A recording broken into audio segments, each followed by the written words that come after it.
We're alive. I brought some Rolos for the occasion, as this is the very loud and very intense week 9 of the Smiles Go for Miles Draft League. Season 9, in fact. It's quite impressive. The matches. And I'll try not to cough into your ears as much as possible. There has been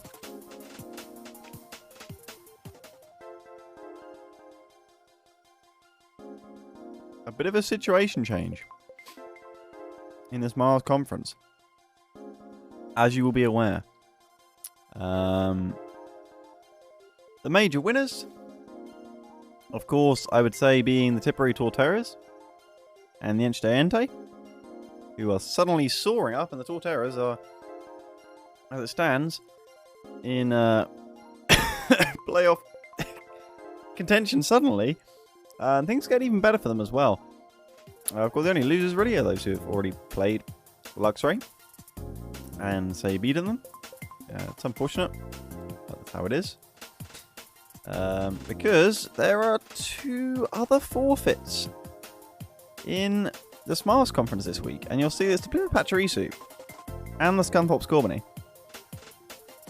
who just so happen to be playing the Entei and the Tipperary Torterras. So, not only the Torterras and the Entei been given a turned over win against the Lumpy Luxray, their opponents this week have also forfeited against them.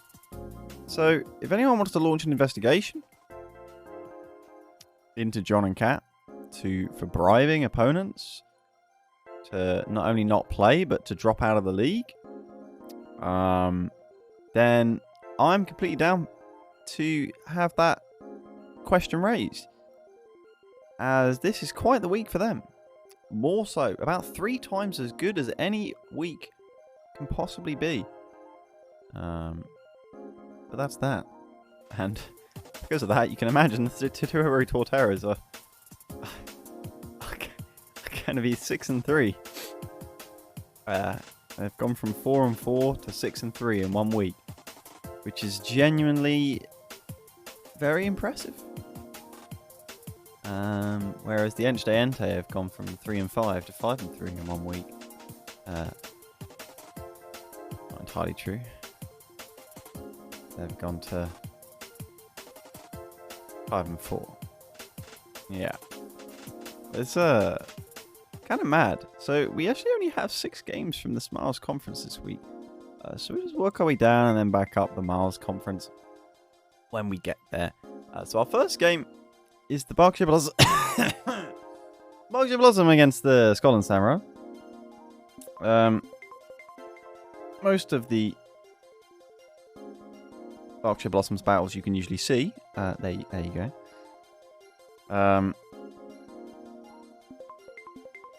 Remind me when it's 20 past, by the way, because I cooked brunch for my dad and I don't want to burn it.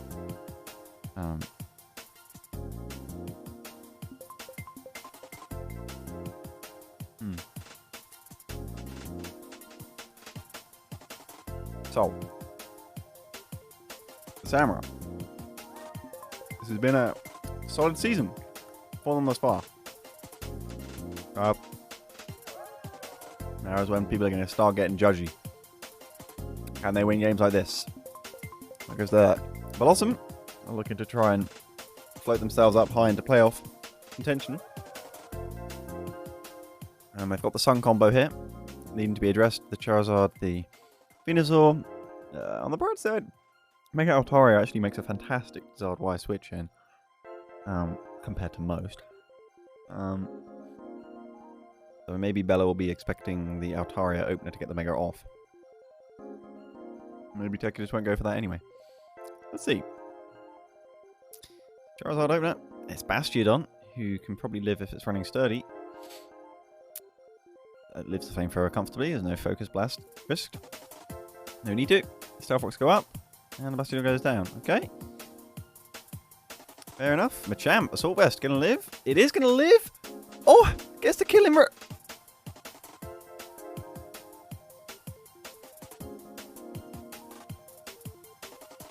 So, I assume Teko was predicting a switch into the Mienshao. That's all it is. Or predicting a switch into the Jolteon because of the predictive Thunder Punch, though it was always going to be a rock type move to kill Charizard.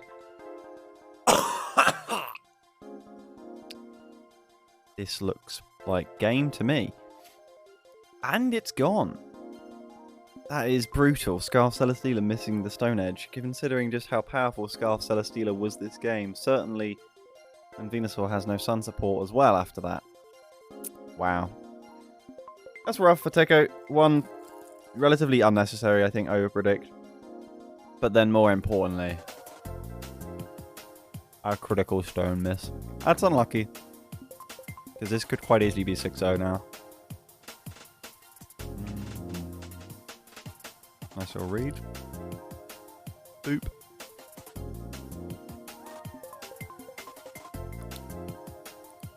Oh, we miss.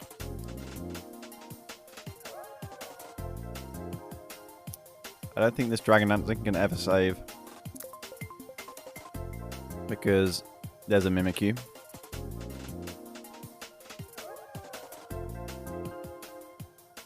Also fake outs at this point. Commentary on this is, oh my god. Poor Teko right now. It wouldn't have mattered, but that was rough. Didn't have Roost access. I mean, that Snuggle Forever is always going to one-shot Altaria anyway, right? So it's cool that you're running Aerial Ace. Or Venusaur staying on Mega. It's very creative.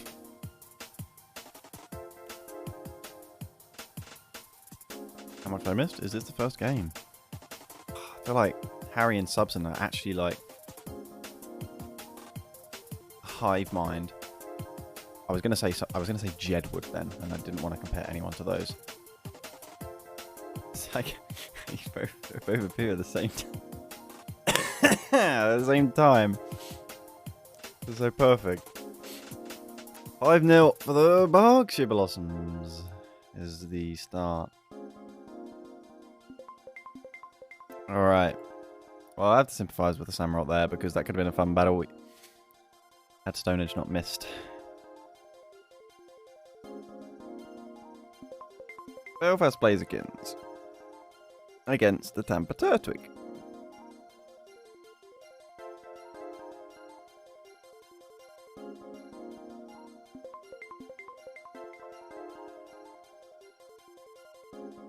Just Stone Edge with a champ instead of prediction? Yeah, I mean, I agree, but that's easy to say in hindsight.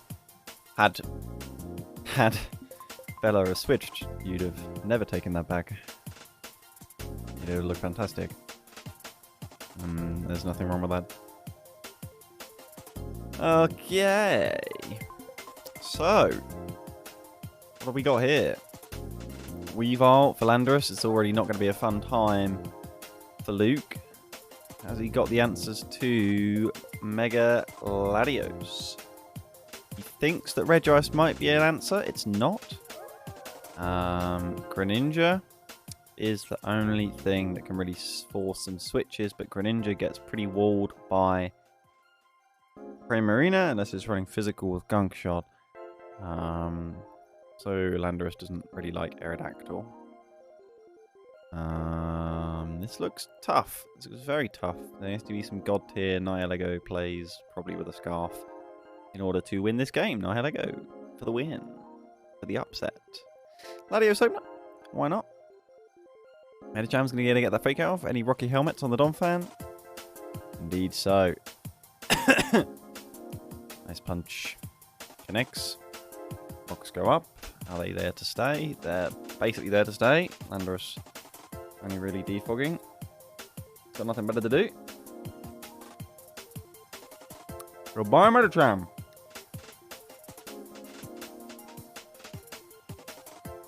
Oh my. Has it got like Brick Break or Drain Punch? No, it is attempting to stockpile again, and I'm afraid it had to blow the Z stockpile on that turn if it was going to try and set up. Low kick, one shots to Regice. This is falling apart. Oh, yeah. Tries to get the Astro Ninja off. Is not to be. Ah, maybe there's a gunk shot. Because there's no protein. No point. Oh, Nihilego lives a Hydro Pump. Gets a Salac Berry off. Doesn't matter because it's Aqua Jet. I'm going to say because Ice Shard Weavile. Aqua Jet Primarina. Putting work. Presumably just there and initially to try and catch a bit of Medicham damage off guard. Oof. Ice Fang. This is comprehensive. Rough matchup for Luke. And the critical turns have all gone the wrong way. Hydro Pump trying for a kill, but Moonblast is not going to allow it. That's 14 turns, and it's over. 5-0 again. This time for the Belfast Blazikens. And we're at the end's Deino.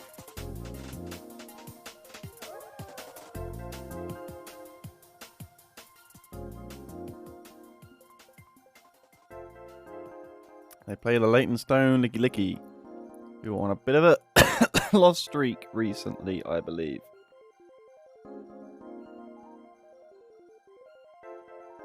So, another clear favourite in the matchup. Is there a chance? Is there a chance? Well, the mega matchup is heavily favoured for Lopunny because of the speed tie. Can pretty much always kill with Fake Out plus Return. It's not bulky invested Gallade, which it won't be because it has to be max speed to tie the Gengar. May just be Scarf Gengar. So it doesn't really want to because it already naturally outspeeds Ninetales. And then could easily be trapped by Bishop. If it is maybe Willow Gengar. But that'd be a bit niche.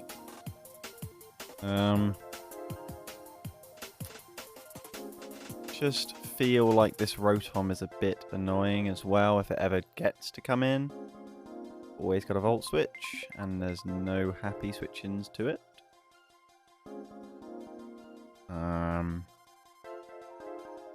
Yeah, I don't know. Raiku's got a lot of work to do, but it's a decent Raikou game. Only Mudsdale. And depending on the Rotom spread, forgive my badness. Oh, turn 1, Ninetales gets caught by a Steel-type move. This is... I've seen this before. That is what, it's what people do when they see a team open with the same mon every game. Nice little flash cannon from the Blastoise, who is clearly Scarf. And that's going to crit, actually, through the Aurora Veil onto the Raikou, who is, I assume, choiced. In Empower Grass. And actually going to stay in and force a rest. Resto Chesto, we've seen that favoured so far by Axel the Mudsdale. Moltres going to come in as the rocks go up. No defog. Rock Slide. Aurora Veil's going to keep the Moltres alive. We're seeing Tailwind so much, even though it already outspeeds this Mudsdale. It's a lot of nice damage. Looks like it's going to live. And of course, Mudsdale going down is great because it means Raikou can win the game.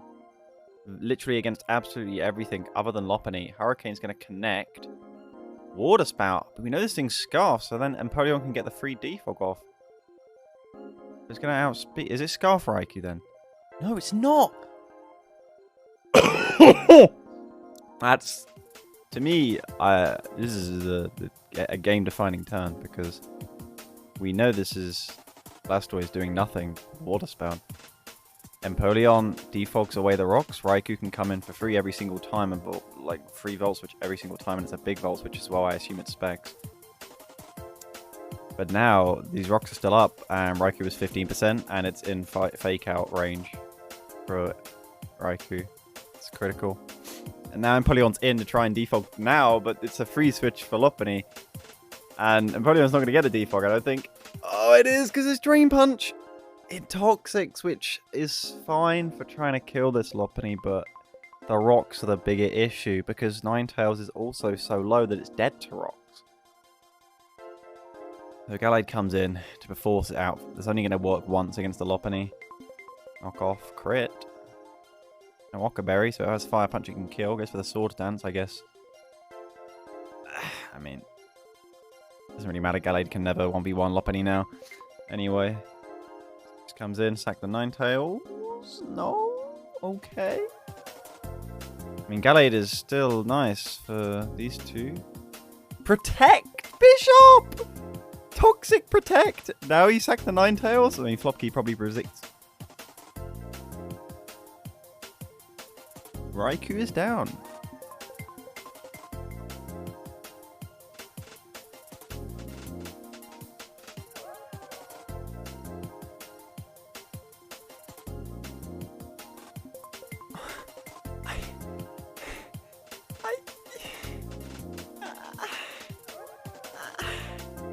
Oh, the Sucker Punch. Prediction. Focus miss.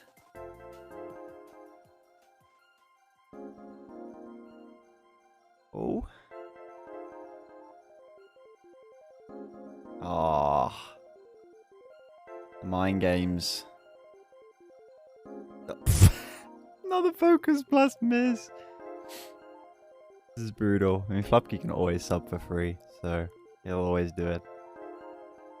When I hit Toxic, I mean, to be honest, I think when you're in with the Empoleon and you have to stay in on the Lopunny, the Toxic isn't the worst. The Giga Throw, for me, was not going Empoleon on the Blastoise. That changed the battle. That changed the battle. Don't worry about the Toxic. Toxic on Empoleon is fine. Let alone clicking on a Lopunny, who is the mon that, if it gets to stay in, constantly gets to... Cursed Body, by the way, made this safe. Yeah, no, not going to Empoleon Blastoise and getting the defog off there. That's the turn. You leave Empoleon in and it's like, hi, bring in Lopunny on me. That's when you like spread your legs and it's just like, I want to lose the battle. That's how I see it, at least, anyway. And yeah, I think you just forgot that Ninetales was dead to rocks when it came in. That's fine, that happens. Okay. Scald? Yeah, I mean, you'd have been reliant on a Scald burn to keep you in the battle at that point. 70% of the time, you're going to insta-lose.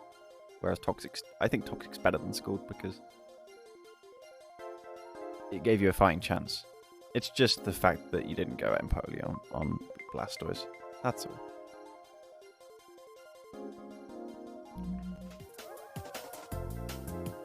I need to get sausages out the oven. In a second. I will update the logos. And I will back in a few minutes. That was an entertaining battle though. We've had some pretty washy battles until that recent one. Ended 2-0 the Jens Deino. Congrats to them. Congrats to them. We have Boldores and we have Magnetons. And the Heliolisk has come. We haven't seen Heliolisk many times this season, but what a time against the Rain team you would expect. Maybe even some Thunder action. Trace, Swift, Swim, Gardevoir. There's some really nice tools for the Magneton here.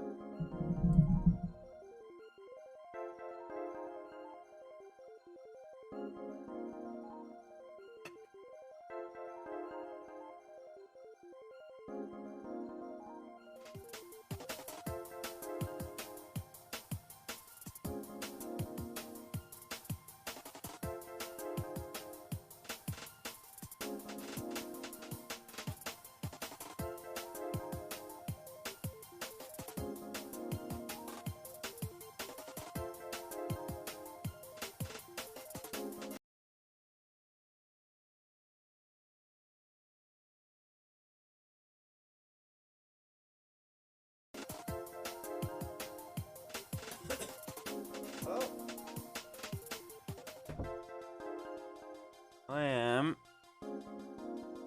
back already because they're not quite done yet.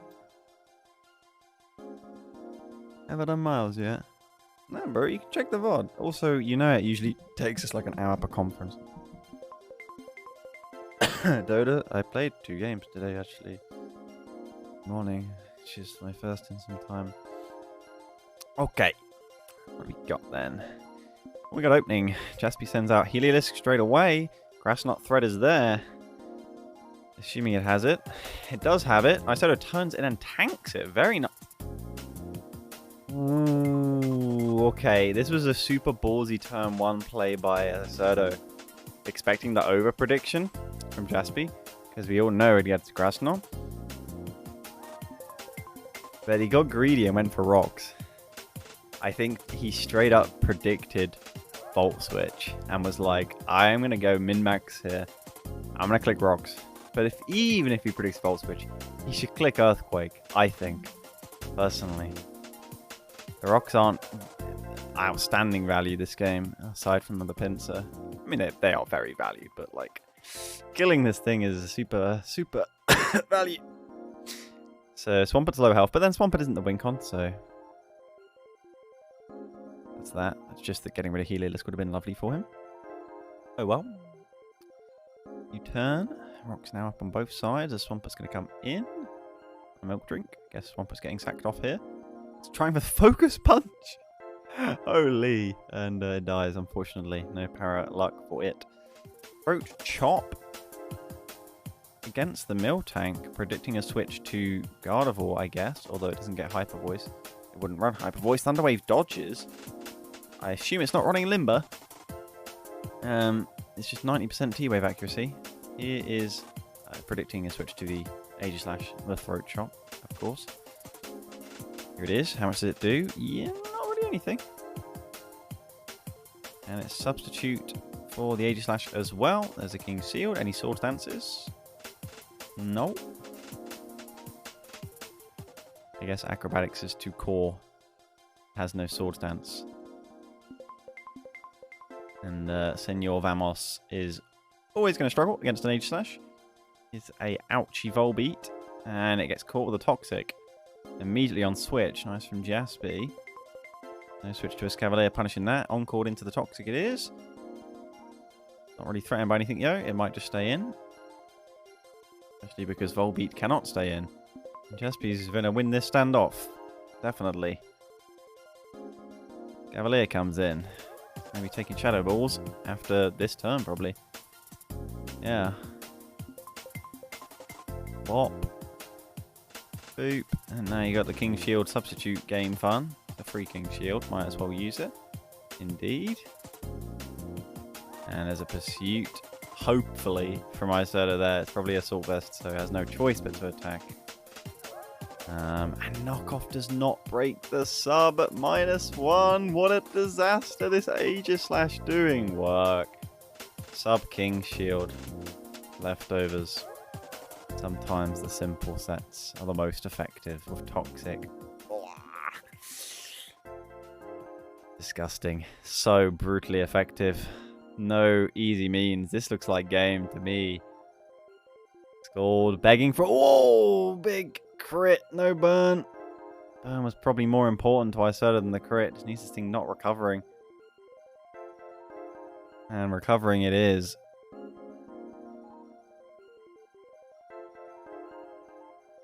So much power from Postman Pete, but Postman Pete is down. The Coco has too much to do here, surely. I mean, Coco can kill everything if given the time, but Heliolisk is going to come in. Ooh. Makes it better than I expected. Volt Switch will obviously do a lot thanks to the terrain. As in comes Miltank on a Volt Switch. Oh, that crits as well. Volbeat. Pincer. Oh, quick attack's going to be fun. And indeed it is. Rocky Helmet. Luch is going to die, I would think. Oh, wait. The percent boost to D... It still dies. Crit! I'm torn on to whether that actually mattered. Although it is probably quite bulky Hawlucha because return also kills. Coco will pick up a consolation kill. It probably matter. It is still Area 8 quick attack. But it's Gen 7 Area 8, so I don't know. I agree, Aegislash was probably running Sunbolt, but it's not like it can run a million because it's still a Heliolisk about. Unfortunate, but it wouldn't have changed the outcome of the battle overall. That's unfortunate times. And from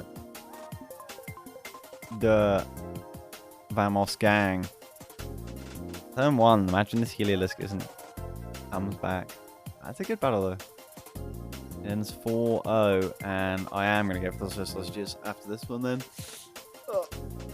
Let me be back real quick.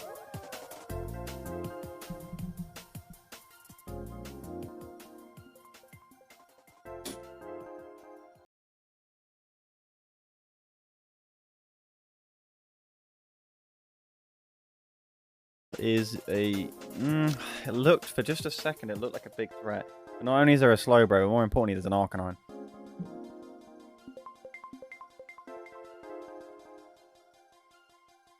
So Mawile is kind of dealt with. In fact, the best mon for the Jolteons this game is Rotom. Kyurem is fine. Probably has to be Scarf though, because 317. Scarf outspeeds Terrakion and Hydreigon, but if either of those are Scarf, it gets one shot by them, so it's a bit flawed. And also Slowbro can kind of switch into it relatively okay. There's no Freeze Dry in this gen. This is actually a pretty good matchup for the Appletuns. I think they'll probably be alright, considering the form they've been in. It's unfortunate for the Jersey Jolteons, but they're currently out of playoffs. Weird to think that. They've been incredibly unlucky for RNG though. Alright, I'll ride on the opener. Catching them all while. It's a perfect start for Bastions as well. They got greedy and went for the Earthquake. No rocks. Oh! Willow missed.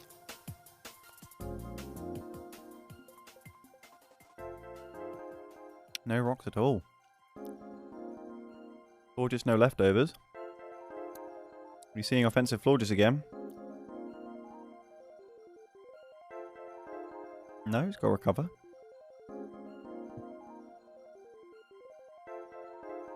Maybe a berry to deliver more while Iron Head or something. Sword Dance is there from the Mawile. Arcanine on the predicted Sucker Punch. There's a play rough. Arcanine still takes that fine as much as monstrous. That's always the case. You get a fire type.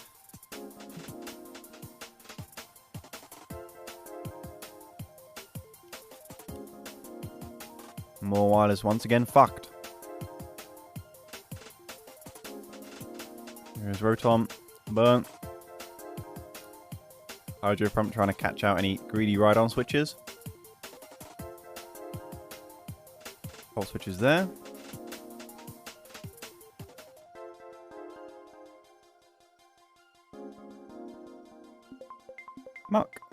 Mock. Arcanine switching on this super happily. If it gets poisoned, it won't be so happy. Poison Touch might proc. Z Arcanine. Fire Blast. Probably should click Z so you actually hit that.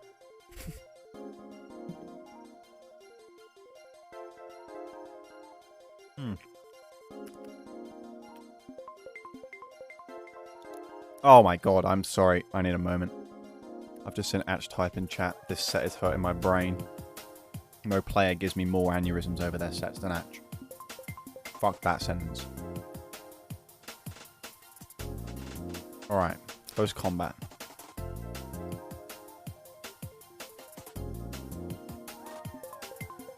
Future Sight. Well, Mark, don't mind about the Future Sight. I'm just surprised this, the love of Scald isn't being spread everywhere at the moment by the Slowbro. But a better person to do that is Will-O-Wisp Arcanine. And the Bastions, the Arnhem Appletons are so happy right now. Just going smooth sailing. Up. Oh, watch out. The Muck's going to start hitting for more than 2%. What? I mean, I don't know why Arcanine would switch out. Maybe we're predicting a switch into something here. High score. Ice Punch prediction? No.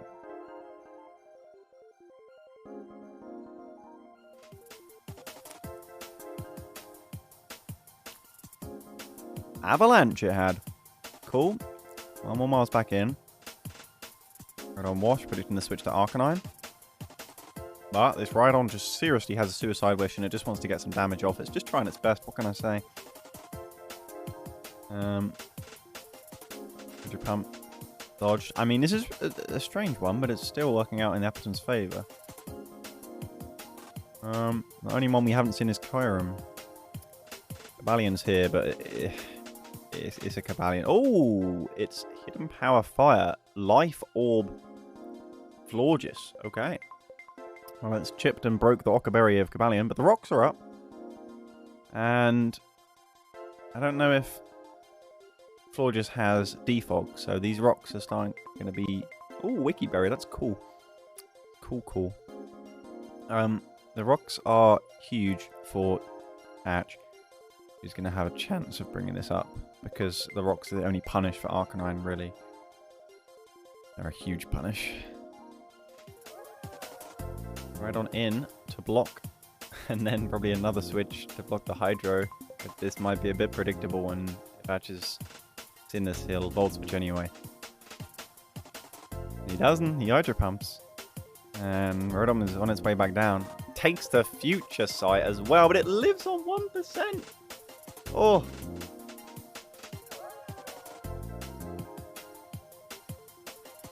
And then the Hydro Miss. Oh my. 30 turns in, the first knockout. That is very different to our battles so far today. Rotom for 1v1 kills. Fair. Hidden Power Fire, stay in on the Mawile. I don't know why Mawile's trying to do anything other than just attack to get damage off this battle. It knows it's not going to sweep. There's an Arcanine right here. Sword Dance is useless. But it has taken down the Florges, in theory, so that is probably its job. And there's Earth Power on the Kyurem. So, Bastion goes into the Hydreigon, which seems to me like he knows that it's Scarf. Does therefore you know that because Rhydon was Scarf? Does Rhydon hit 240 is what I'm thinking. No. Maybe you don't.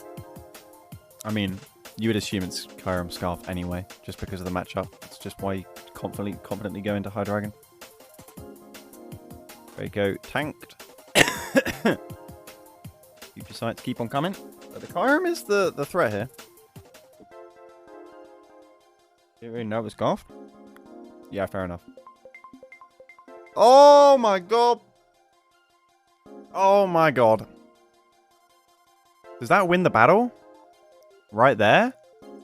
I think it probably does. I think that's just literally turned the entire outcome of the battle in one turn. In comes Terrakion, and it gets Draco crit. I mean, there's no happy switching to this Draco, but Slowbro just had to be left in. Oh, that's so brutal. Terrakion couldn't do much with Gliscor still there, but you had to have Terrakion with Kyurem, right? And I don't even know what Terrakion's item was.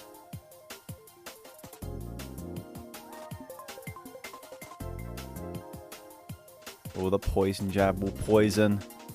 Life Orb, ow.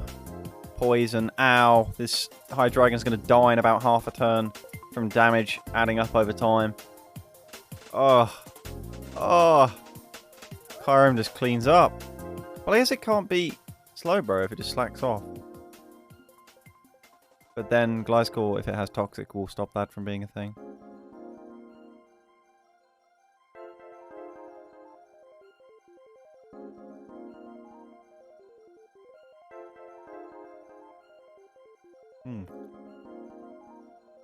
It's just that the fact it's coming in Spadef and not showing leftovers and running Future Sight leads me to believe that this is a Slowking pretending to be a Slowbro and it has Assault Vest, which is my worry.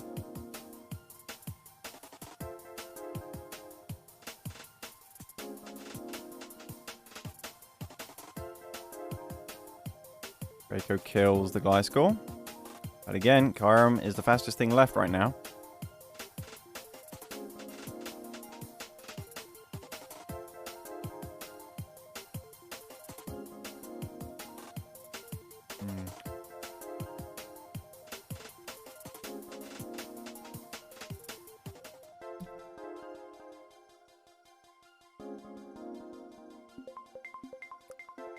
I'm surprised at Arcanine over Slowbro here. Well, I guess you died to 2 Dracos. But then Hydreigon, we know, is completely and utterly useless. Because it's outsped by both these mons, so actually you just let it die. But then obviously Arcanine is going to die to anything after rocks as well, so... what can you do? It is Assault Vest Slowbro, so yeah, you can't heal it off. And Ash is going to win. That's unfortunate, really. One fat crit and suddenly all these minor misitemizations have just meant it was critical. Critical. I mean, well done to Ash for finding his way out of this one. This looked like a proper hole, and he's going to come out with a 2-0 win. What a win that is, given the Appletons, as it stands, of course, were above the Jolteons. You needed that win, and, you know, you can't complain about a bit of fortune on the crit after their season so far. So, yeah. Yeah, you could have done some more regen tricks. Slowbro. Poison on Hydreigon? I don't think that matters at all. I think you're always outsped and killed by Kyurem. Doesn't matter what HP you're at. Because it's Scarf and you're not.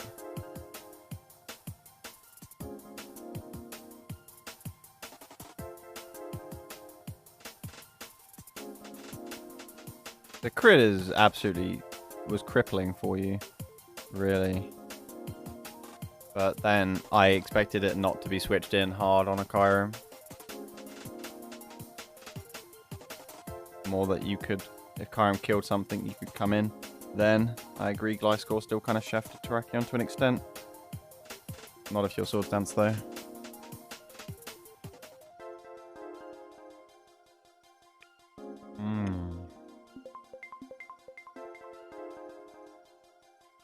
Alright.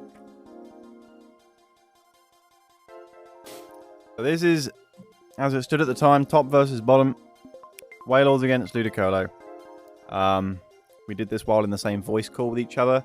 We knew it was going to be a very cool battle. So yeah.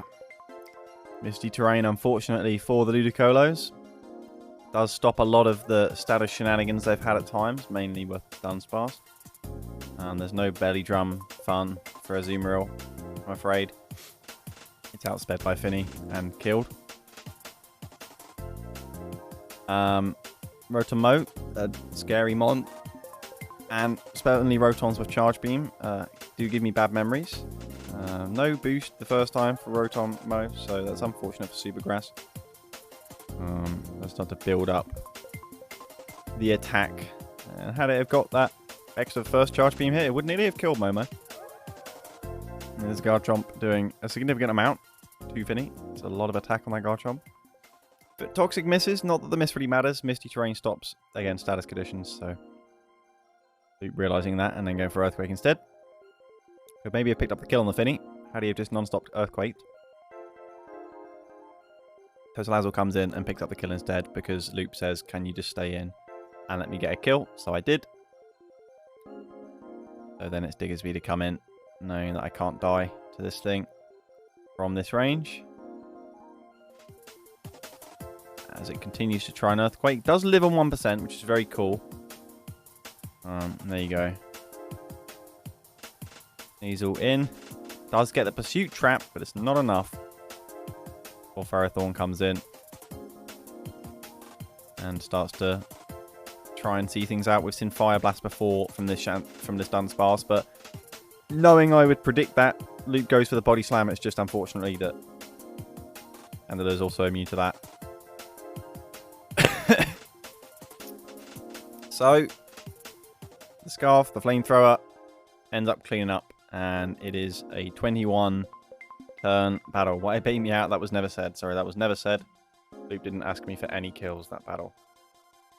But it was a cool battle. It was a cool battle. That is the Smiles Conference entirely, I have to say.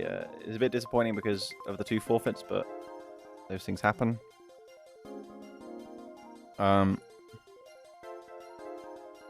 So, there is a bit of a significant division appearing in the Smiles Conference, from what I can gather. I thought about it here, and everyone above this line has won, apart from the Appletuns and Boldores. And the only team that has won from the lower half, as it stands, is the Magneton. So, things are getting stretched. The Magneton are chasing, and currently the Appletuns and the Jolteons are actually the ones who find themselves outside, because the Tipperary Torterras are in at 6 and 3. They're up into 6th somehow.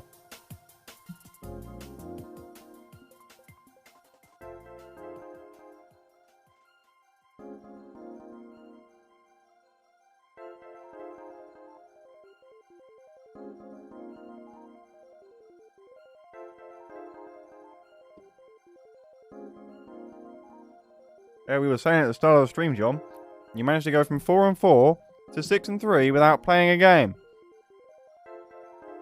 You started buying lottery tickets recently. As you should.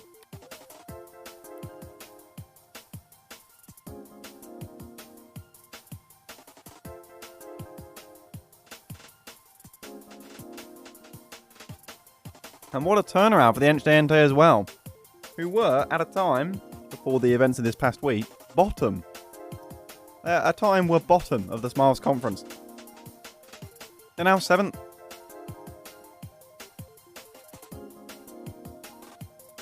Incredible.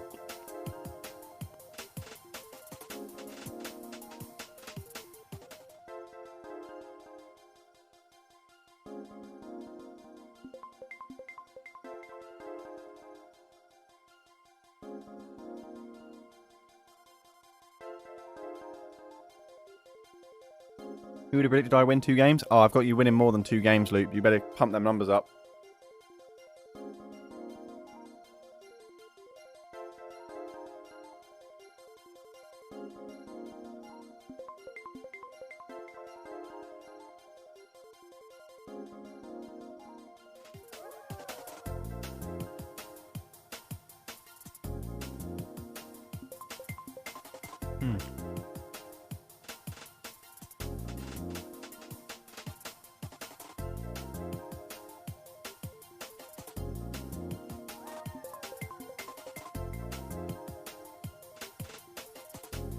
When you bring the same ones every week, it brings the stats easy. Are you trying to say you just run a script that adds 1 to the deaths? Because we've already seen the Ludicolos take W's.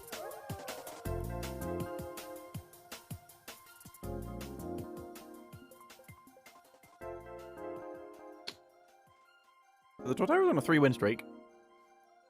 Terror right now is for the Plymouth Pachirisu and the Bolton Boldores, who are on a 3 sliding streak. And of course the Lickilickys and Scorbunnies are technically the least informed teams in the conference. They may be above the Ludicolos, but they themselves are on a 5-loss streak. And the Ludicolos, I think, have had a relatively tough schedule, but more about mid-season afterwards. Because we're across to the Miles Conference, where there is already some standings filled in, because the Regirock Starmie's game is yet to happen. And the Buckingham Bonsly, despite still being on a 2-loss streak, have actually got a win, because this was their forfeit week. So these are the standings coming in. We've got a very satisfying distribution here in the Miles Conference. We've got 3 teams up at 7 and 1. The Gloucestershire Gallade, Mimes Vs Mimikyu, Stop Minus Armies. Can they be caught? We'll see. Like Mimikyu season at the moment with a 7-win streak. 7-loss streak for the Fishbone Super Odds. The Bradford Bulu are also on a 5-loss streak. Long time it has been since their historic win over... Wasn't it Nelson? Pretty sure the Super Hooper have recovered admirably after losing to the Bradford Bulu earlier in the season. So, the real tense situation in the middle of the course is the playoff chasers of Joe, Harry, and Thomas. We'll have to see whether Icy and Finchy can get in the mix today as well. So, our games are... I guess we're starting from the bottom, aren't we? The Gallade against the Aggron. Super Odds against the Noivern. Only the Yanma. I mean, let's just get into it. So, it is Thomas on our near side. The Amsterdam's Aggron trying to go up against top of the league. This isn't a matchup that many people would usually back someone like the Aggron in, but until they realise that they are the Aggron and Thomas, these are the sort of games they win. Well, I think they're going to win it. Let's see. So, of course, when it comes to the Gallade, it's can you break this core of Primarina, Mega Venusaur, Rotom Heat, and Excadrill. It's a 4-mon defensive core. They may look offensive at times, but don't let that fool you. That's a defensive core of 4. So, the only threat I can see for Venusaur is Togekiss. And maybe Mega Sharpedo. I guess it does get Psychic Fangs. But it's not ideal. Because usually it's defensive Venusaur. I don't know how much Psychic Fangs with Strong Draw does to a max defense Venusaur. It should do a lot, but it probably only does like 60%. So both the mons that... This already bodes so bad. Both the mons that can kill Venusaur are weak to Venusaur. Do we want to go any further? Do we want to look at pre-match any further? I think that just writes the matchup as it is. Mega Venusaur is quite a pivotal mon. And I mean, it could be Sword Dance Armaldo that can break things. If it is max defense Venusaur, then Nidoking can definitely scare it.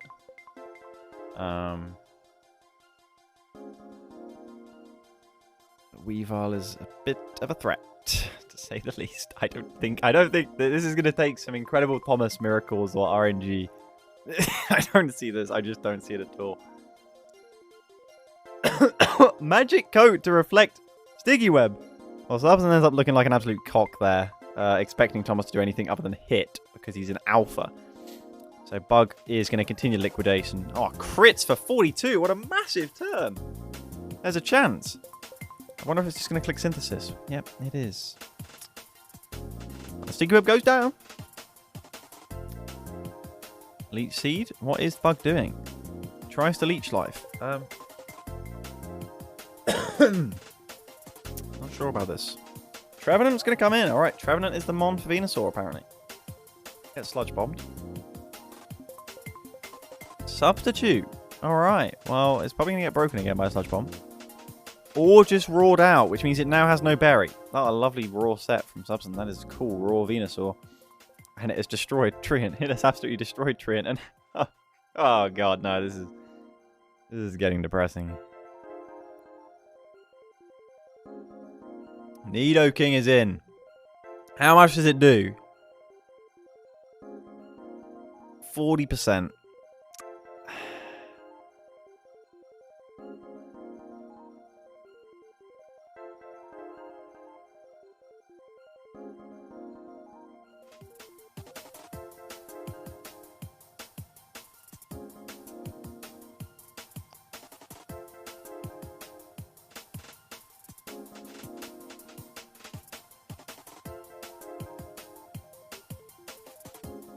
No sticky webs.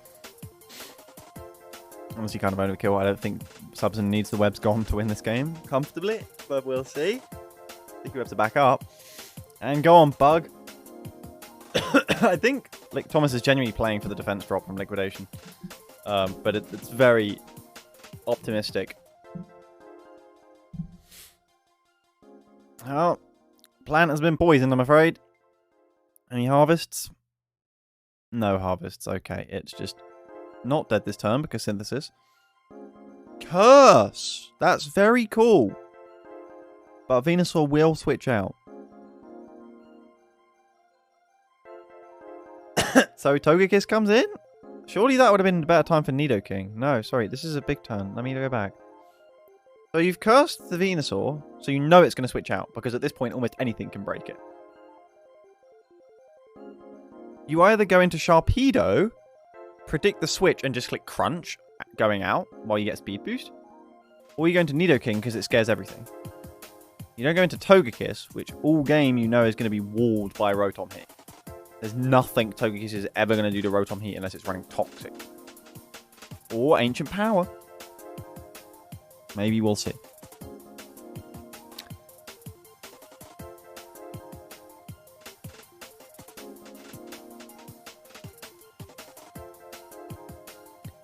Would it just had to be Ancient Power right there, that turn, and get the boost.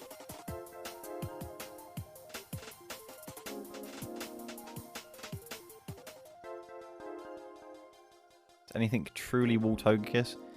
Yeah. Just defensive electric types. Togekiss, Rotoms.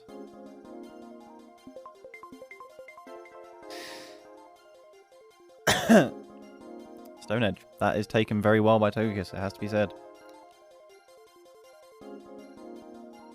Defensive Togekiss, which means it even gets harder walled. Because we know it's not going to have Ancient Power. I'm coming off slow. I think this is done. I'm only interested when Sharpedo hits the field. See how much damage it can do, but it's going to have to crit Primarina. It's going to have to crit Weavile. And one-shot through assumably not a Sash. And at that point, it can probably sweep the entire team. Aqua Jet will pick up a kill on Tauros, which is quite cool. And the main thing for Thomas is that he gets this Venusaur into whatever Psychic Fang's range is. Nidoking is going to come in. Excadrill. Oh, is it? It's Balloon. Makes it a perfect switch into Nidoking. That's very cool. And there goes the outspeed. Down goes Nidoking. Hold it. What was game is now very much game. Liquidation still attempts. I mean, how many synthesis left? 4. Yeah, no. See, the problem is Togekiss is paralyzed, and it is now slower, and it is now dead. And more importantly, Venusaur. Oh, Crunch. Raw. If it's click Crunch, though, I have to feel like it probably doesn't have Psychic Fangs, which is unfortunate. Liquidation does crit after getting the drop as well. Now it's trying. Rest Bug. Just rest. That's alpha.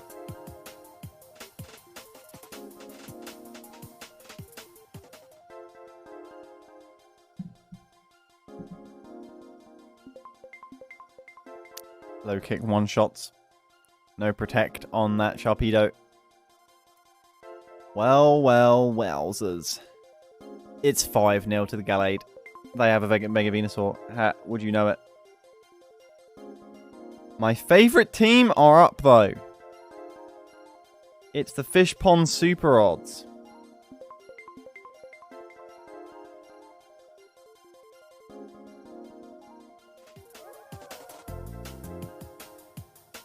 There is a Crawdaunt. There is a Cofagrigus. And a Cresselia. Their opponents are the Nottingham Noivern.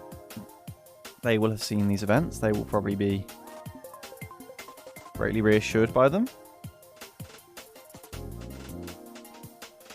And they're bringing Exploud with no happy switch-ins, as is Exploud's existence.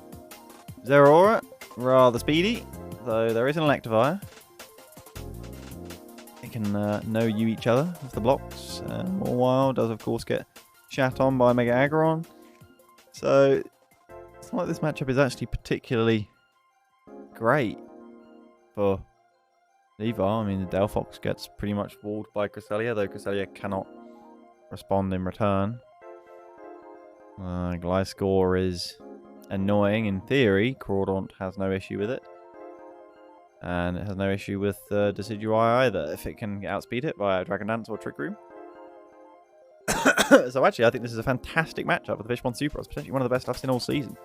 Let's not rule anything out. The Cresselia is the opener. Delphox is here. Switches out straight away into Mawile, and the Trick Room is up. Here it is. Aggron is in, which makes sense. It is Mawile. Easy knockoff and easy Stealth Rocks up. It's Fire Punch. That's just how it is. Stealth Rocks would be lovely, of course, for Zeraora, and there's a Crawdaunt with one turn of Trick Room. Decidueye is going to come in. Will it be predicted? It is! Knockoff! Bang! Something dies! And the Super Odds lead. Zeraora. But Electivire has Motor Drive. I mean, maybe Sigmoid just predicted the prediction and wanted to catch Levi over predicting. And now that Aggron's dead as well. I mean, it's a nice Z from the Delphox, it is. Carmine now revealed. Oh, but it's a nasty plot on Cofagrigus. Cofagrigus can probably live easily one and... No? Electivire is sacked. So Cresselia can come in. I would have thought Cofagrigus would have lived one. Oh, I mean, Moonblast is a 100% chance to drop special attack, what we've learnt, so... Trick Room back up. Cofagrigus is in. Would it have lived one? It would have, and it does live. Now it's not got +2, so it's not going to kill, though. Yeah, no. Had Cofagrigus have stayed in and Shadow Balled, Delphox would have died. Cofagrigus wouldn't have. Yeah, that's unfortunate. But it's better. It's objectively better. It's still a 5-0, but that is better a fair bit of the time.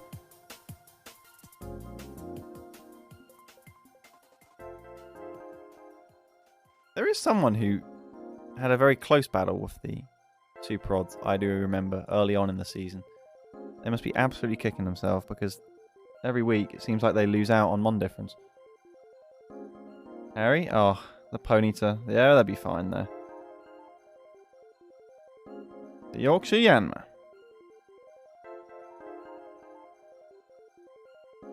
It's a shame, that was a cool battle. Actually, the Super Odds nearly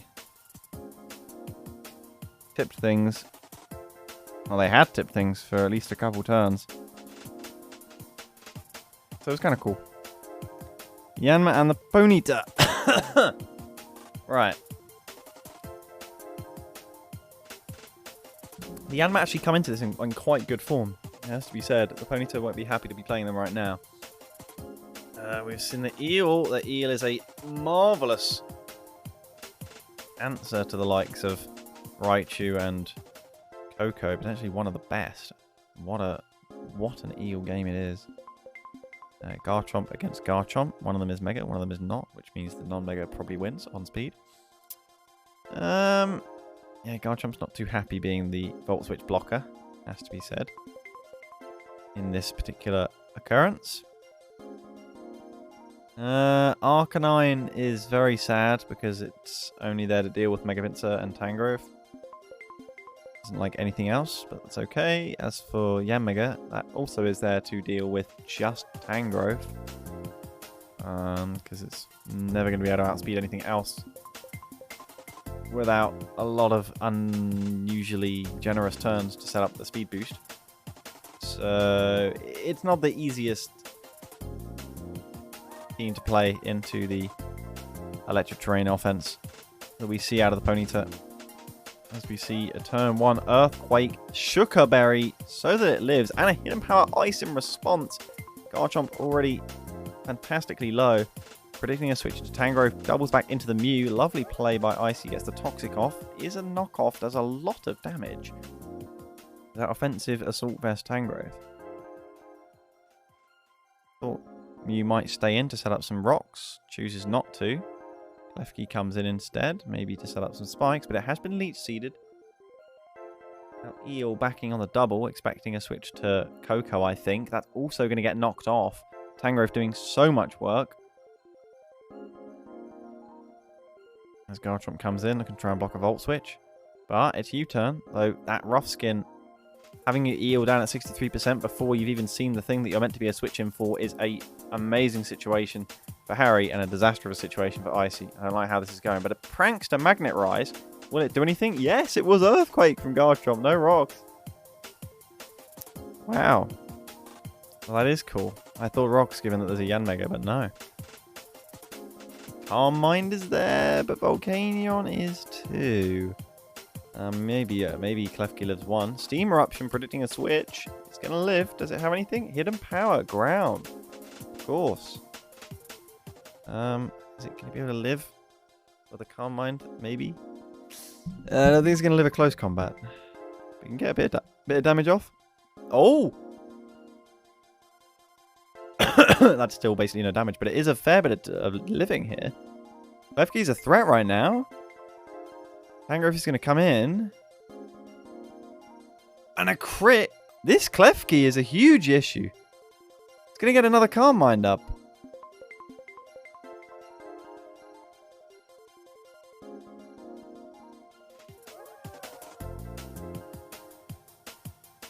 You don't care about being leech seeded. You're draining kissing. What? Sorry. But if you Calm Mind a game of Klefki, are you not... I mean, I'm definitely missing something here, but like, are you not borderline sweeping with Draining Kiss?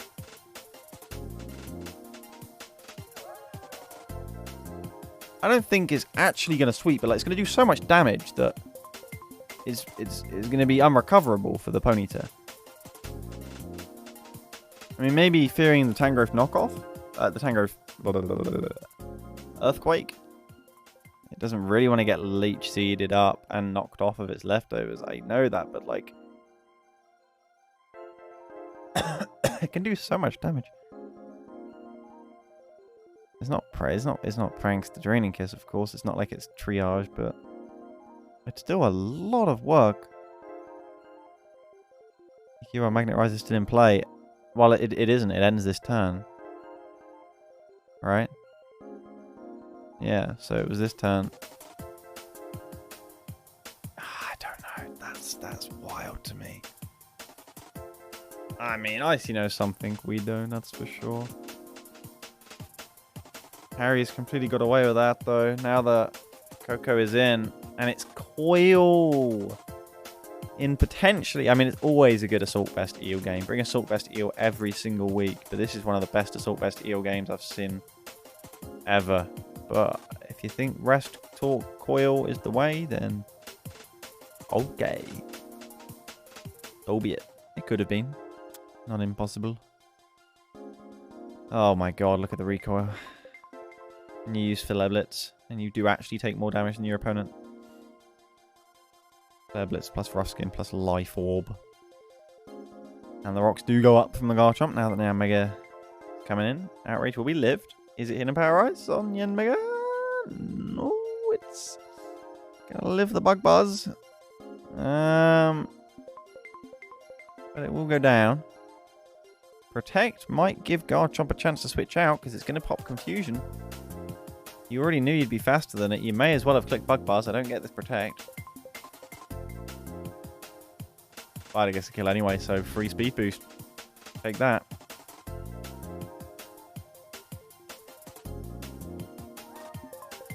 Then he sets back up. Well, you don't know he'd set it back up though. He may attack again. He may Calm Mind. He may think that you're going to expect him to set it back up, so therefore not go for it. I'm just trying to think of reasons why Icy didn't want to stay in. But I can't think of enough. Justifiably. Now the battle looks to be even again, rather than in his favor, but he's losing it. There's no answer to the Coco Raichu. And this Draining Kiss isn't going to be doing enough. This Thunderbolt's going to do too much because there's no Calm Mind. I mean, there's going to be one when there should have been two, maybe three. By this point, yeah. What a play it would have been. By the time Coco came in, there would have been the option to go for a third Calm Mind before it even hits a single Thunderbolt. Such cool. I love Calm Mind Klefki. It's very cool, but it's upset me today. That's okay.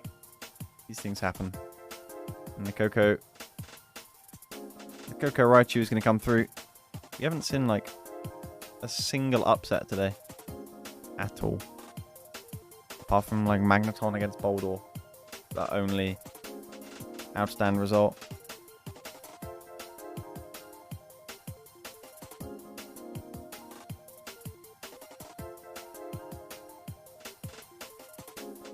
The rich get richer. Real life has hit. Smiles go for miles. Sag. Stone Edge hoping for the crit. Nope. I just got a crit on the Earthquake, to be fair. It is 4-0 for the Wailords Vs Ponyta, and that will move them up into a positive record for the first time in a while. Of course, so often attached to Liverpool Litten this season that they'll be looking to do the same.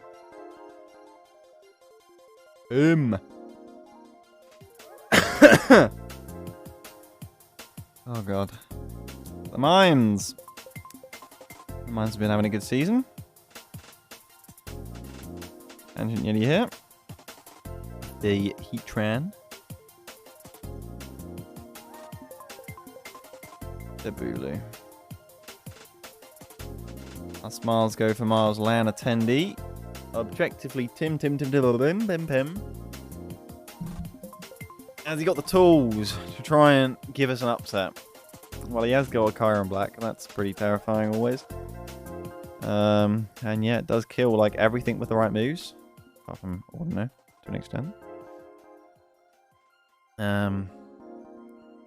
Garflanders ensures that Calm Mind Raiku's never going to sweep. Realistically. Also, it's not easily going to break through Kyurem.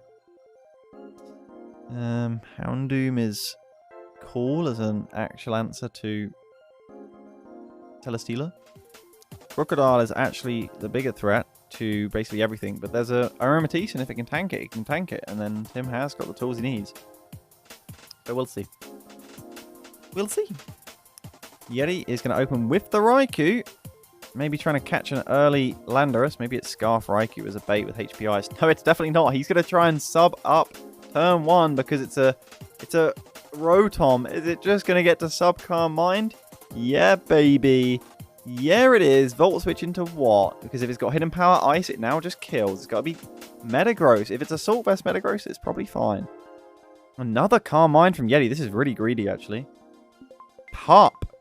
Power Up Punch. I think it's going to live if it's Assault Vest. Easily lives. And just kills. Oh, wait, it doesn't. Because Sugar... Oh, wait, it still does. Because of the pup. What a play by Tim. Yeti getting greedy. And Tim's like, fuck you, Brev.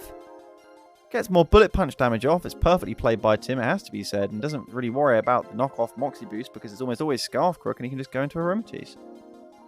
Or Landorus. Who is going to then switch? No, it's not. It's just going to tank the knockoff and lose its own Choice Scarf because it doesn't care.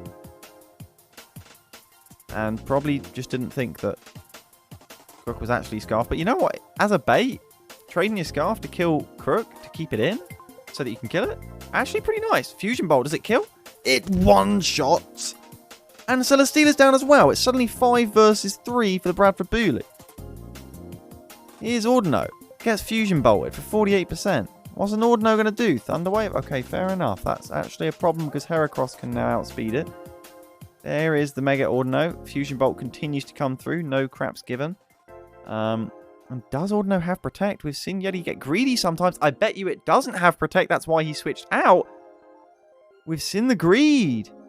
We saw Joe do it last season, but rarely get punished for it, if ever. I think this is the second time I've seen Ordino get into an uncomfortable spot because it doesn't have Protect for its wishes. Because it wants more offensive options, which is understandable, but Kyurem just stayed in and called his bluff, basically. Ordino has to come back in to be sacked to a Moonblast. And Heracross cannot break Aromatisse. As long as Heatran isn't allowed to break Aromatisse, the Bulu has got this in the bag. Balloon is there on the Heatran, but Protect is there? Oh. But I thought maybe 3 rocks, but it's not to be. It is rocks. What's Aromatisse doing?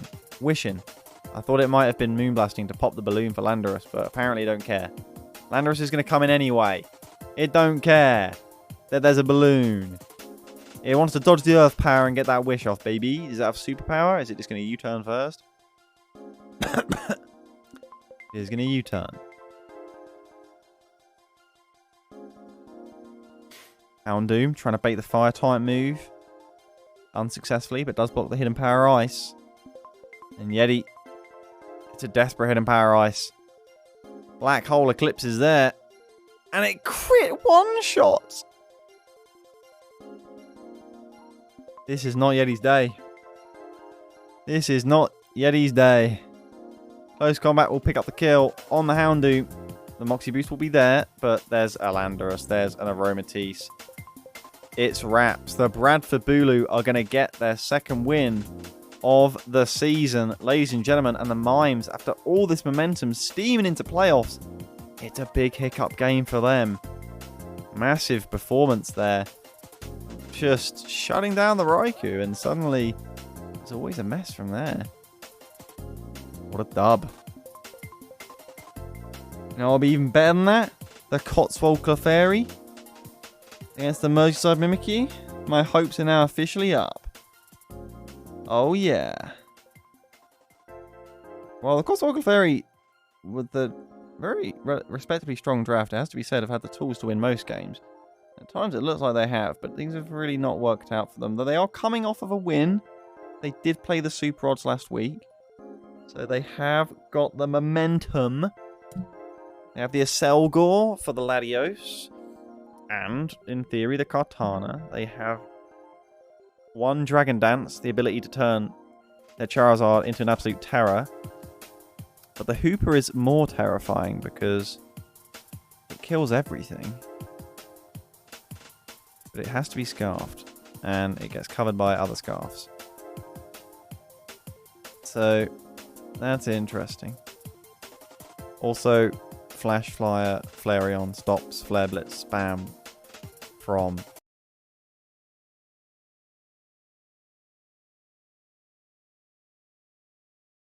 Charizard. Again, seems to be favoured a lot.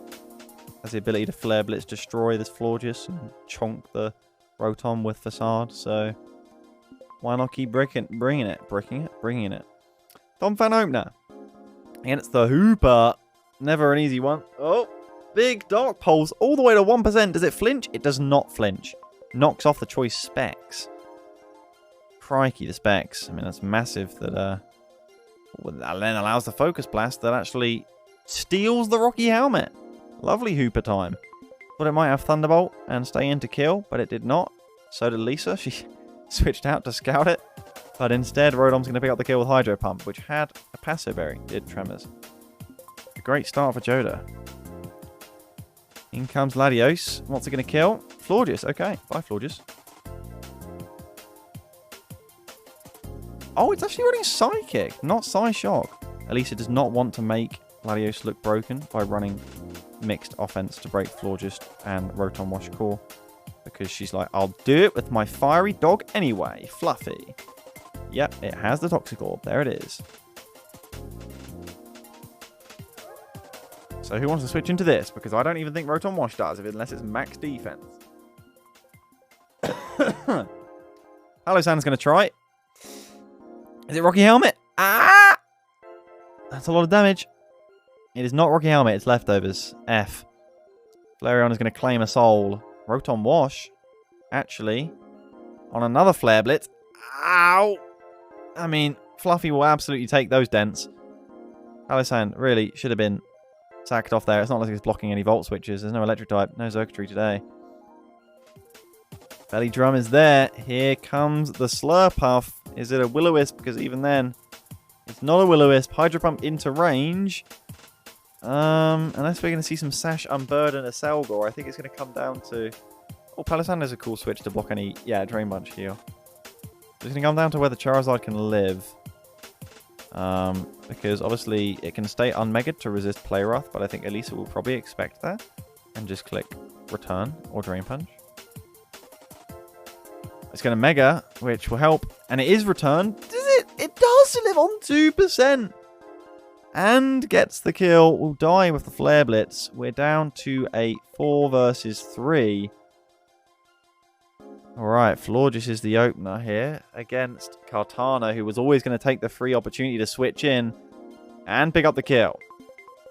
No switch to Rotom there, because a Leaf Blade could have been fatal to the entire sweep. Aselgor's going to come in. It might be able to outspeed if it's Scarf. And there is the Bug Buzz. And to be able to kill the Mandibuzz as well. It's fantastic for Joda, but again, Kartana is a huge threat. And just wants to be able to put this into range. And I thought Hoopa might have to come in here. Why is Aselgor outsped?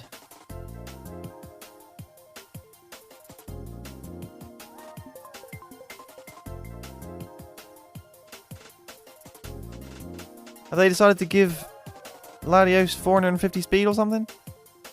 Also, it's got Hidden Power Bug. Because Joda has a chance of winning this, surely, if this outspeeds. Now, obviously, you will need a Aselgor ideally at 100%. There needs to be some chip on Latios. So, realistically, it ain't going to happen. Because Latios is going to one-shot Rotom and one-shot Hoopa. So, Joda wasn't going to win this. But it would have been a 1-0. It would have been a 1-0. Because Aselgor would have outsped. And if it's not Scarf Kartana, then it could actually have been a win if it's got Hidden Power Fire. But it's Scarf Kartana. Most certainly. Unless it's Scarf Aselgor. Scarf Aselgor would have won. I don't think Bug Buzz one-shots Kartana. Depends if it has Hidden Power Fire. Bug Buzz actually one-shots? Oh my god. Scarf would have one-shot. Huh. Scarf, I mean, I am leading to believe that Aselgor is obviously not Scarf, because it would have outsped Latios, but maybe it was Scarf and just forgot its EVs or something? No, because then it would still have outsped Latios. So, what can you do? Maybe it was literally 349 speed because it was built to deal with Kartana. And forgot about Mega Latios. So, the Moses like Mimikyu have felt a bit terrified in that matchup. And probably felt they were going to lose it. But they've won it 2-0. And that's what the best teams do. They win when they should have lost. Gotta find a way.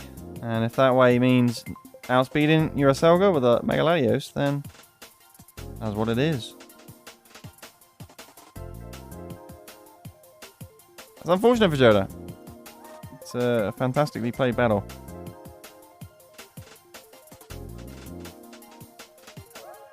We've seen some very mixed battles this season from them, but that was a fantastic one.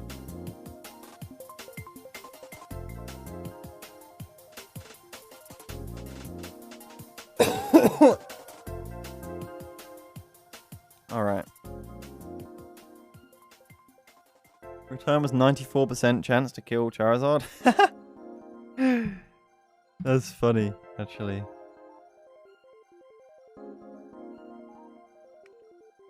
What if it was Sash Aselgor? Well, if it was Sash Aselgor, it would have come in to... It would have just come in to deal with that.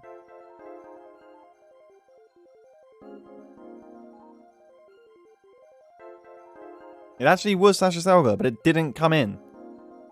With Sash with max HP!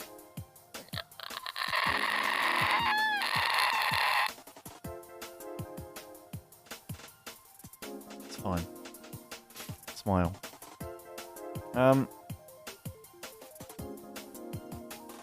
So we've got a Magmortar, a hit on top. Magmortar, of course, has free real estate this game with like a bajillion fire weaknesses thanks to Fur Coat. And only Talonflame is a switch in. It's not the safest switch in. Magmortar is a terror this game. Ariana has either not prepped for it. Or, oh, clearly not, because she didn't bring the Tentacruel. Tentacruel can deal with Magmortar all day. Even with Thunderbolt. So this seems like a misplay. Mamoswine's there as well. Hitmontop, a fantastic answer to Megalopony. This is Talonflame, do it or die. For the Altarias on preview. Lipard opener. Rotom here. Lovely start for Nelson. Does get burnt. Does stop the knockoff from one-shotting. No special Lipard. Does want them knocks offs. And it was outsped by Rotom, so it's running some sort of bulkiness. Iron Barbs, no Rocky Helmet on the Ferrothorn. Does it have leftovers? It does. Do we see a prediction? It's Talonflame. It is a prediction. Lives the Thunderbolt, but there's no Fire Blast switch in, so Nelson has gone big balls there. Probably didn't need to predict, but has just missed the Fire Blast. Oh my god. And suddenly the battle's back on. That's huge. That Fire Blast misses. Ariana will be very happy to see that one go off the mark. And suddenly Ferrothorn is back into play. It's going to need to be Heat Wave, Tornadus, or Bust. It's Hitmontop looking to try and threaten. Expecting the switch into Rotom. Doubles into Tornadus, but it's actually going to be Clefable. Hurricane, no need for Sludge Wave. Look at the damage. Confusion, Life Orb. That's max physical defense. Clefable, that's for sure. And it hits itself in Confusion, so we thought the Fire Blast miss was unlucky. It's been more than overridden. U-turn.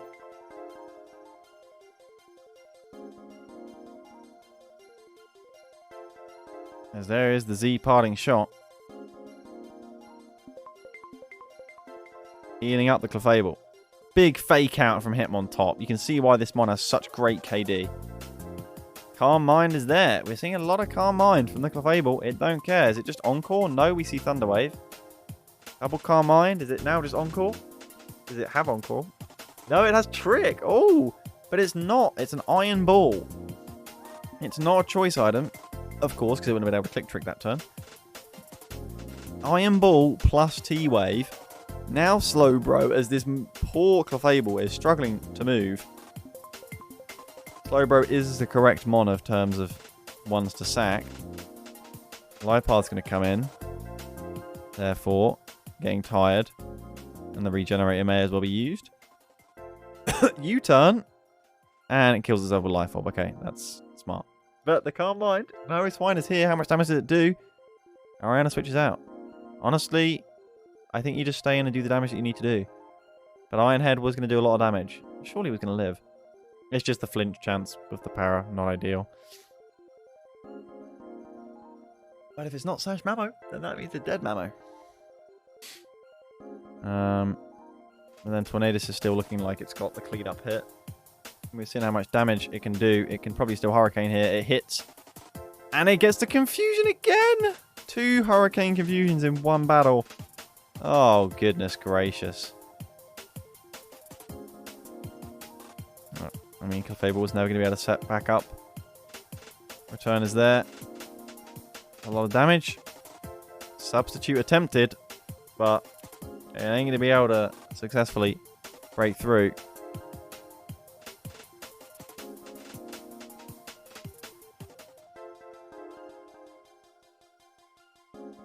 Poor Lopunny, basically done. Mamoswine forcing a switch into the... Ooh, into the Persian. I think it's Scarf Mamoswine clicking that superpower. It knows what it's got going for it. Hitmontop is in. Hitmontop close combat kill? Maybe? Oh! I mean, in a bit. Iron Barbs, don't kill Hitmontop. It needs the kills. Come on, Hitmontop. Oh, it's a kill for Hitmontop. If it's got Mach Punch, then it might even get another. Oh, it does! 2 kills for Hitmontop. No deaths. We just need that another few times. And it might be a respectable KD. 3-0 for the Super Hoopa is a big win. They already had a higher record than the RNS Altarias, who have a momentous mon difference, but their record is actually slipping. They weren't the most fortunate that game, but the Mamoswine, the Magmortar was not prepped for. And then suddenly the one prediction blew the battle open. And there's actually a final battle of the week. We don't have a featured battle. So we have some Litwick action. And we have some Litten action, in fact. Lit and Lit. This is the Lit rivalry. The most lit matchup of the season. In any season. What can I say? In previous seasons, this has always been looked at as a comfortable Litten fixture, but there has been no such thing as a comfortable Litten fixture this season. So it's, as always, for their opponents, either a blessing or a curse that they have to play the Litwicks. There's a Guzzlord. I don't think it's the happiest Guzzlord game, though. There's a Carbink. I know what to expect, so there's no point me theorising. Let's just click it. Carbink opener. No huge surprises there. Are we going to see Taunt? No, we're not. We see U-turn out of the Tornadus. Probably just wanting to threaten the Taunt. Phalius, does he care about it? He does expect the Taunt and go for Power Gem. And it allows Serpera to come in. Guzzlord is here as the switch in. Leaf Storm's going to be able to hit. Does Dragon Pulse already kill? That's the question. It does have Dragon Pulse, but it does not kill. And Guzzlord is going to be able to...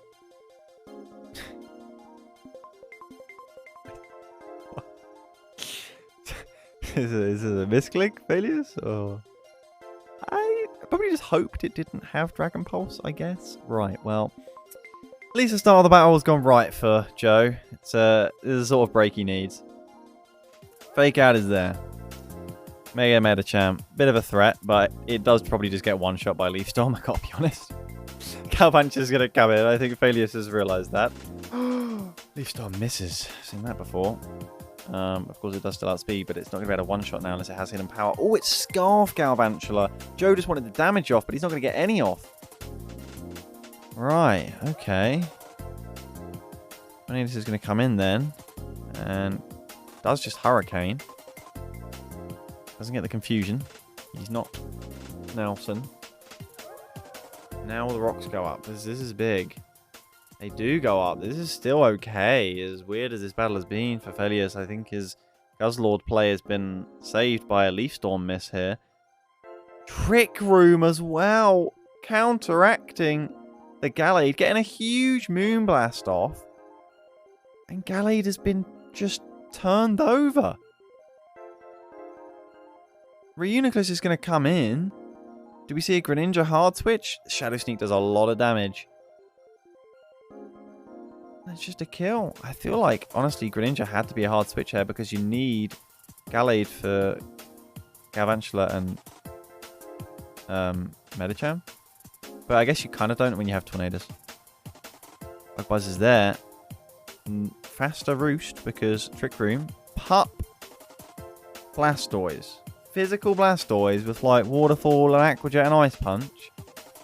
Ice Punch predicting the switch to Flygon, of course. Alt switch. It's Tornadus. Well, if it has Aqua Jet, we're going to see it here because this is going to be crippling for Joe if it does. It does! I don't know if Tornadus is going to be able to switch out at this point. Heat Wave doesn't kill! Oh! Predicting the switch and it doesn't switch. Oh my god. Oh, probably not predicting the switch. Probably just thought it would kill. But it's Assault Vest, I guess. Battle Bond is there. Here we go. Now we're gaming. But Fake Out is going to be able to be like two-shot, I think. So Vikavolt gets sacked to the Fake Outness. Gives it temporarily. It's going to come down to a Flygon speed tie. But then Bug Buzz won't break the sub if it's going for it. Oh my god. But then the Shuriken goes through, so it's fine. But it has to click it. Not that it really matters. Reuniclus is going to come in. Then it all comes down to the Fake Out mind games. Oh, it's Life Orb though. We see a Flygon switch. Is it predicted? It is predicted! Oh! What a Chad play by Faelius. He's going to win the battle off that. Wait.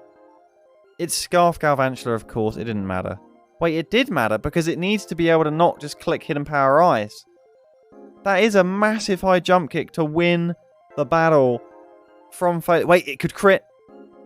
It doesn't. Oh my goodness. And the Leeds Litwicks are going to take it 1-0.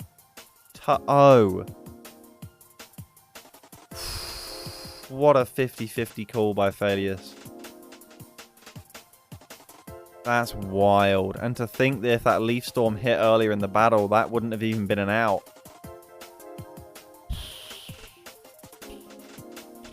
Whoa, mama. Indeed, John. That is always the team that you want to play most and least is the Litwicks.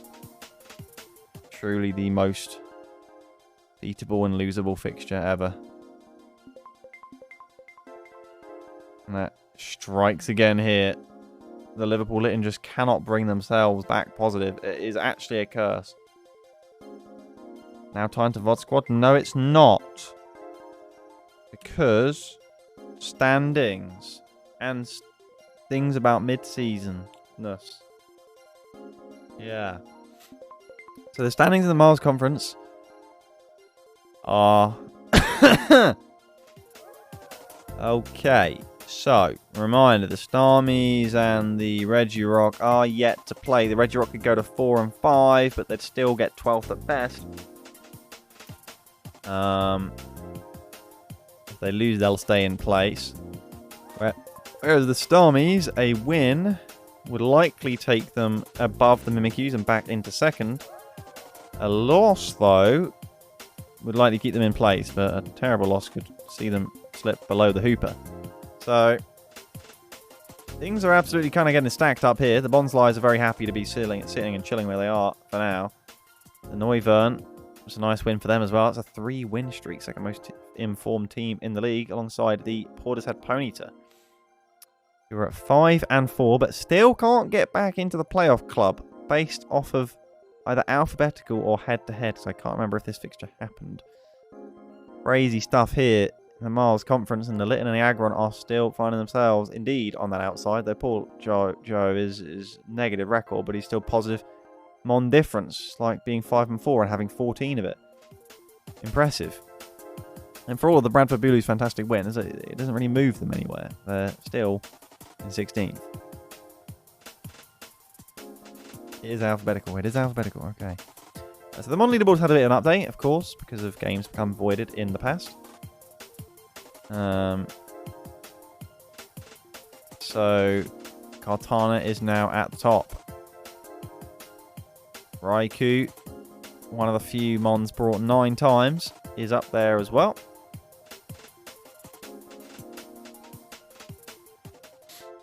Megaladios is down a little bit. Well, it's unfortunate that you happen to get how many kills in one battle with it? Too many. Clearly. Fuck Megaladios.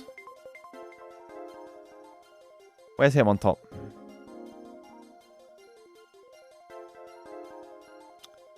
Well, Cresselia can rot in a pit. Cresselia is now the Mon of our focus here. 808. It's going to open a new bingo site where you too can get unlucky. So him on top is now way off the bottom because it's doing great. There it is, 2 and 1. It's positive. It's positive. Unlike Hitmonlee. But there you are. Fantastic. Primarinas are vibing. Poor Lucha, what a surprise, is there. Altaria Classic is also there. I don't know what new Mons there are that aren't usually there. I mean, when Kartana's drafted, usually it will.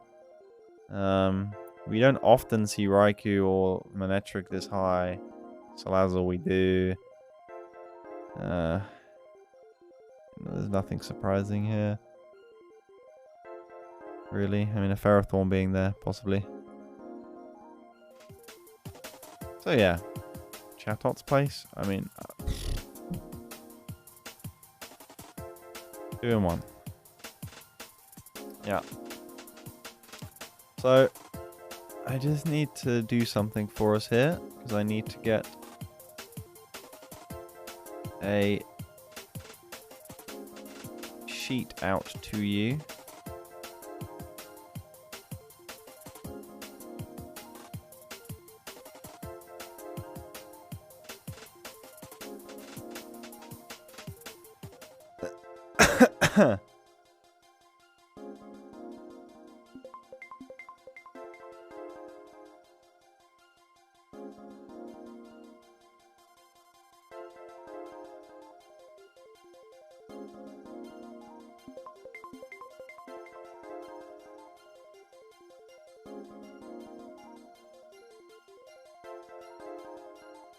Uh-huh.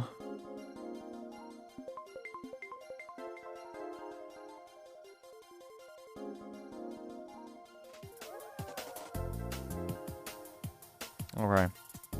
So, obviously, we don't know the miles full yet, but the standings and position doesn't really matter. So I'm not putting position on it. But,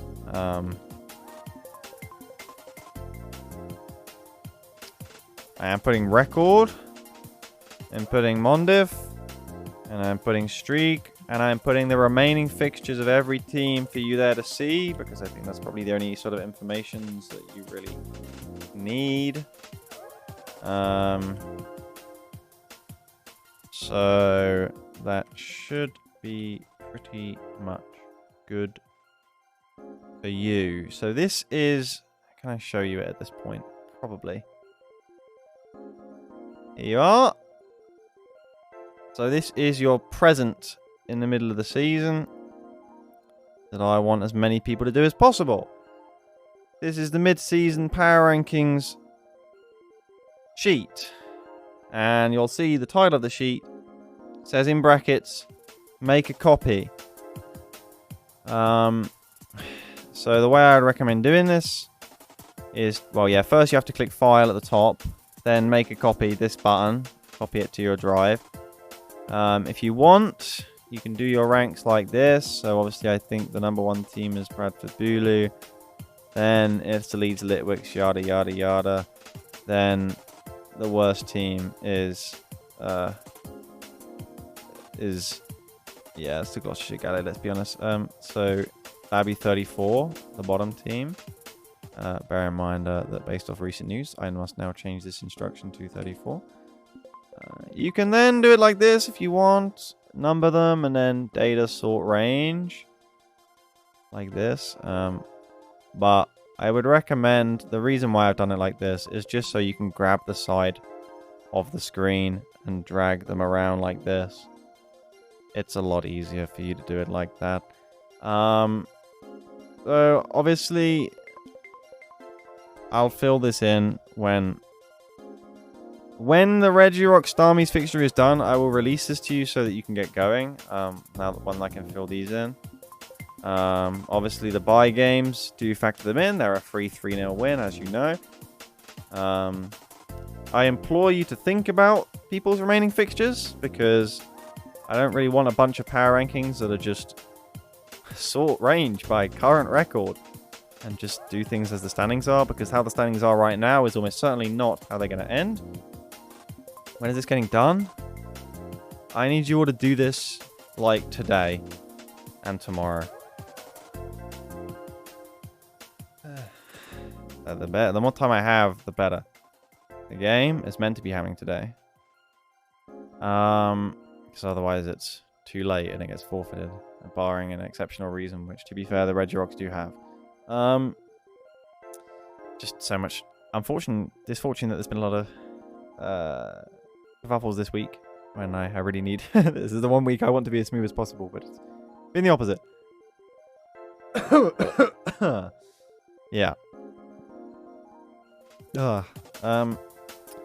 So, the point being, yes, you are expected to rank yourself. That is one of the key differences between this season's power rankings and last season's power rankings. Why is that? I would give you a proper reason.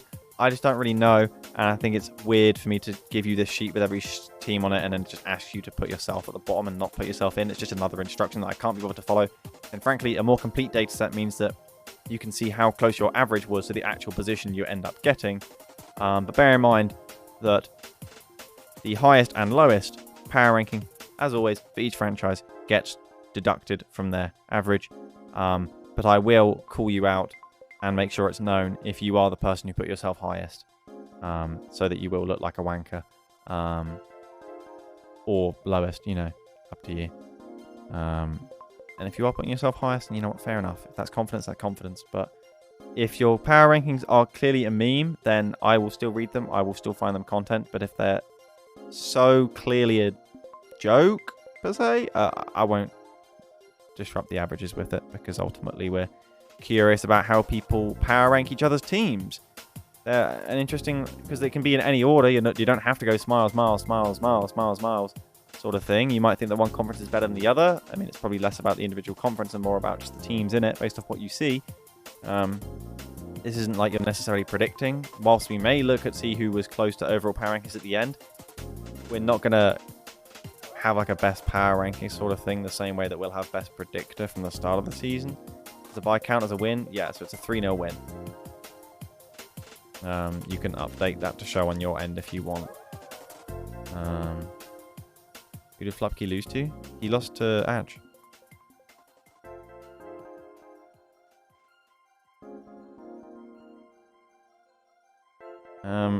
Yeah. I still have everyone to play, basically.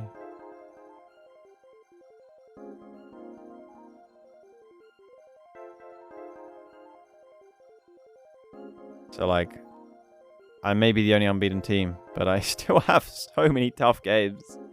I have this new crazy Torterra's team. I have the Deino. I have this new crazy Entei team, the Appletuns, the Jolteons, and the Combus. Like, okay. I will lose 3 or 4 of them, probably. So, we'll see.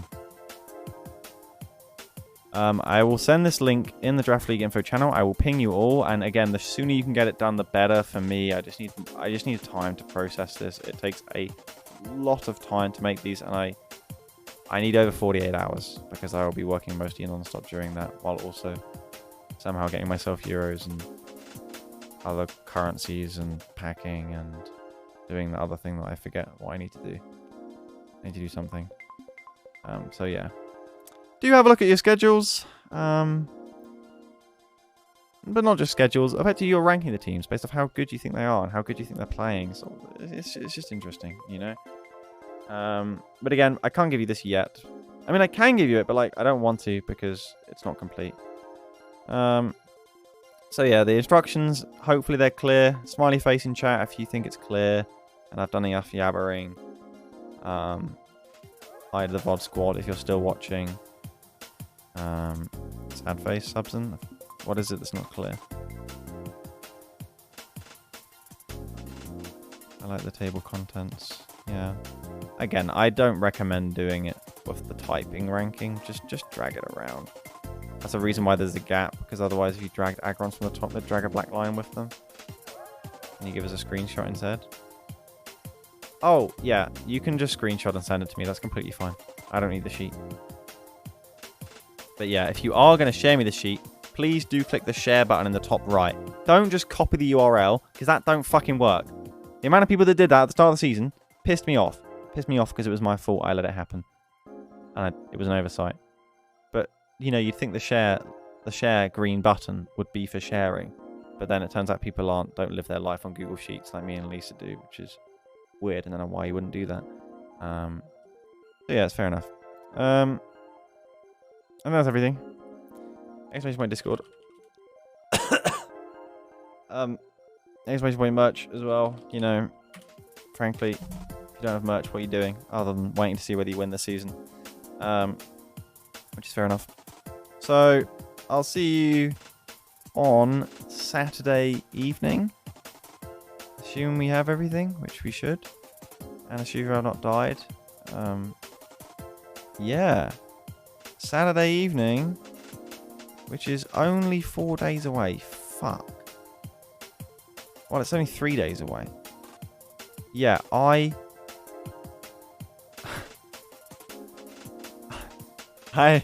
am gonna need these power rankings fast, guys. I am gonna need them fucking fast, okay? I look forward to chasing everyone.